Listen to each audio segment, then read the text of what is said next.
ЧП-2 аппарата Мелизарова. И нам вот операция проводится закрыто, то есть без никаких разрезов. И нам помогает новая современная техника. Всего десятилетия назад, чтобы установить аппарат Елизарова, хирургам необходимо было обеспечить доступ к кости. Огромных разрезов и кровопотери при такой операции было не избежать. А уже сегодня установка аппарата и других имплантов проходит малоинвазивно, через небольшие разрезы.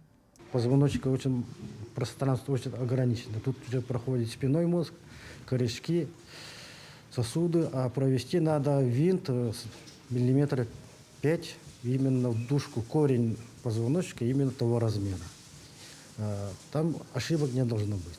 И это благодаря применению этого аппарата достигается хороший результат. Увеличивается и скорость проводимых операций. Сегодня такие вмешательства проводятся в 2, а то и в 3 раза быстрее, чем раньше. Все благодаря рентгену. Аппарат позволяет делать снимки пациента прямо во время операции, благодаря чему хирург может видеть имплант внутри организма. При этом вред от рентгена сводится к минимуму. Там проходит тоже контроль аппарата. Мы, говорю, уже больше почти 30 лет мы работаем, но это нормально. Там работает рентген-лаборант, который знает этот аппарат, и он руководит, направляет. И в пределах этого тубуса только проходит рентгеновские облучения.